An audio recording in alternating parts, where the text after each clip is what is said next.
Welcome to Around the Horn at FantasyAlarm.com. I'm your host, Ray Flowers.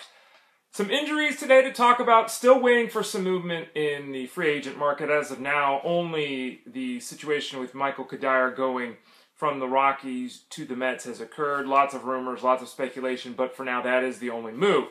Now, the Yankees are trying to decide what to do, what moves to make, as they always do.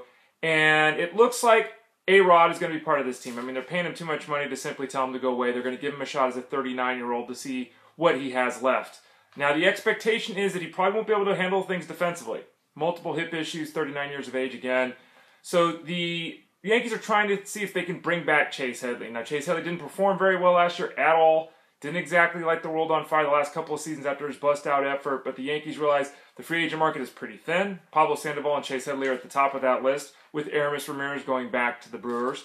So the Yankees are going to try to bring Headley back to the fold. If not, they're probably still going to have to do something else. They don't want to put Abreu out there and trust him to play defense. They want to see if he can, be a 25, 30 home run bat, if he can keep himself healthy as he approaches 40. Another player who's coming back from injury is the situation in Philadelphia with Cliff Lee. Now, Cliff Lee was an excellent pitcher, one of the best in baseball, maybe the best lefty in baseball other than Clayton Kershaw for years. ERA, whip, dynamite, strikeouts, fantastic, never walked anyone, threw tons of innings. And last season, that all changed when he had, let me get this right, a flexor pronator strain in his elbow. Surgery wasn't indicated. He didn't have surgery. He's about ready to ramp up his throwing program. Now, the Phillies basically said they're willing to dismantle their team, something they probably should have done a while ago here. Too many veterans, too much money invested in this squad. What does this mean for Lee?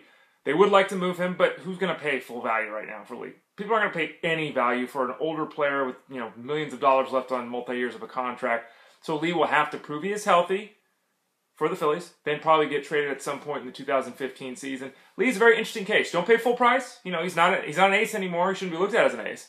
But he certainly could produce excellent numbers. Spring is very, very important to him and what his fantasy value will be in 2015. Two other pitchers. Josh Johnson, guy's always hurt. Now, I give the guy credit. He always comes back. He's always trying. Sounds like the Padres are trying to bring him back. They signed him for the 2014 season. He didn't throw a single pitch for them that counted. They're still trying to bring him back, though. Still a guy that 2 of the previous 3 years failed to hit 90 innings pitched. I mean, that's 3 out of 4 years he hasn't hit 90 innings. Got to be an incentive-laden deal. Josh Johnson could be someone. If he could just stay healthy, he's always shown skills whenever he's healthy. But you can't draft that guy. I mean, that guy is a league-specific option at best, and even then, he's like a $1 or $2 player. You just can't trust him.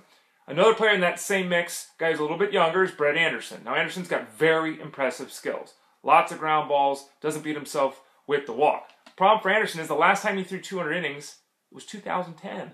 So he's going to be another low-cost player, a guy that will sign an incentive-laden deal. Very important where he ends up. He was in Colorado last year, not a good place to pitch, even with the ground balls. Anderson and Johnson, at this point, total flyers. They might be the same thing in the month of March, total flyers, because of their injury track record. If either one can stay healthy, well, then maybe they'll do something. George Springer couldn't stay healthy last year, but when he was on the field for the Astros, he was very productive in some respects. Good news with him. His quad issue, the one that did bother him, is healed. He's ready to go. He should have no problems being fully prepared for 2015. Now, did he stop running as an Astro because of that injury, or was there something else going on?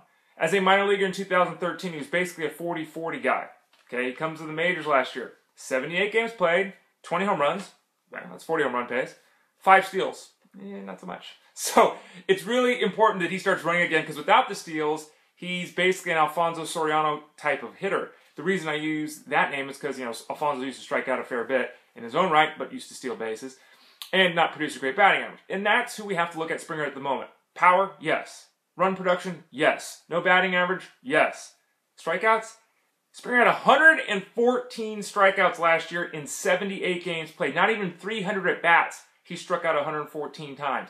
If he keeps that up, he's got a chance to set the all-time single-season Major League strikeout record. Not good news for his batting average. Not good news for his stolen base totals either. You're not getting on base. Very difficult to steal a base.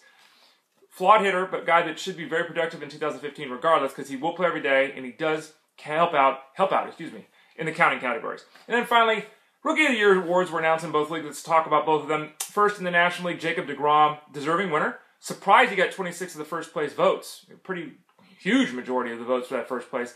1.99 ERA in his last 15 starts on the season for the Mets. 9-6 on the year, an ERA in the 2.6s, a 1.14 WHIP, and more than a strikeout an inning. He pitched fantastically. Hard to think that we're seeing that in 2015. We'll get into that. We'll address it more as we prep for the 2015 draft season. But thumbs up for Jacob deGrom, someone who was on very few prospect lists coming into the 2014 season, wins the Rookie of the Year. Finally, in the junior circuit, Jose Abreu. I was wrong about Jose Abreu. I'm a big man. Big man. 6'4", 180, big guy. I can admit when I was wrong about Jose Abreu. I don't think I'm going to be wrong about him in 2015. We'll get into that in the 2015 Fantasy Alarm Draft Guide, which, by the way, I just started writing, so excited about that. But last season, Abreu was terrific, and he fueled that run to the unanimous AL Rookie of the Year award with a second half that was out of this world, a 350 batting average in the second half, due in large part to a 419 batting average on balls in play. Now, he had 36 non-intentional walks last year. That's terrible. It's nearly impossible to hit 315 in back-to-back seasons when you don't take a walk. History says that. It can be done, but history says that. You also have to worry about the elevated batting average on balls in play that he had in 2014. Beyond that, I worry also about the type of hitter he is. 46% ground ball ratio in 2014. That is a big, big number. That's higher than the league average. It's a big number for a guy who's a supposed home run hitter. How did he get to the mid-30s in the home runs this year? Well, he had a 27% home run to fly ball ratio. Be very wary with Abreu of a Chris Davis-like pullback in the power categories. I'm not saying he's going to hit 199 next year. Don't get me wrong. And again, we'll get into this in great detail as we move toward the season in 2015. But Jose Abreu, tremendous, fully deserving of the award in 2014. I wonder, though, if he'll be overdrafted in 2015. Ray Flowers, Around the Horn for FantasyAlarm.com. Come and visit us there. Baseball, football, hockey, we got you all covered at the Alarm. I will talk to you all again, maybe tomorrow, sometime soon. Take care.